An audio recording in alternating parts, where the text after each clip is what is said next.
Okay, so I may have missed one teeny tiny itty bitty, oh so small, very very little thing. Racial spells.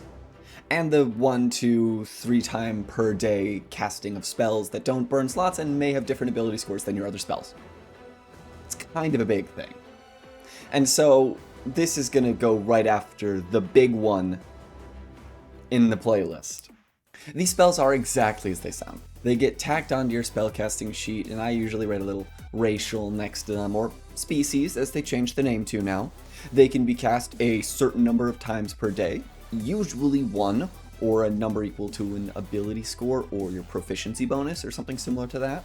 They will burn your 1 spell per turn use, so if you cast Burning Hands as an action and you're a Fire Genasi, you can't, I don't know, cast Misty Step as a bonus action. And they can use a weird number to calculate them. Like aforementioned Genasi used Constitution, so a Genasi wizard would cast Witch Bolt with Intelligence, but their racial Burning Hands would use their Constitution. They use different numbers, and so just make sure you're keeping track.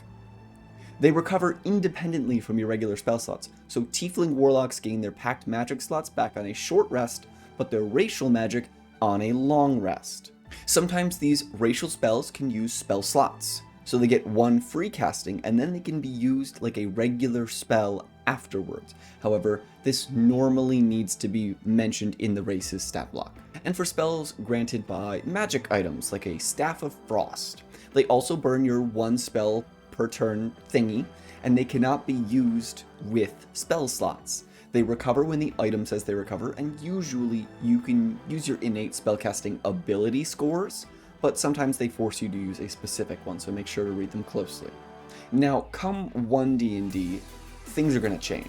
It's likely the ability score thing will always match your class, that they can use slots after the first free casting with all races, and probably are going to start being more unified and level balanced, with all races that get spells getting their first spell at level 3 upcast to level 2, like how Tieflings do it now, and a second level spell at level 5, like Tieflings do now, respectively, with the cantrip being gained still at level 1. So there are races that don't do this right now, like Genasi, with you get Burning Hands at level 3, but it's only cast at level 1, and you don't get a level 2 spell at level 5. But yeah, addendum over. Thank you for watching and for putting up with me. If you have anything else to point out that I missed, be sure to mention it down below in the comments, and I'll try to smush it into the playlist, much like this. The end goal of all of this is to have a cohesive, in order as possible playlist that someone can click on and try to have every question about this game answered. I realize that's maybe a fever dream, but I'm gonna try. Alright, Kieran out.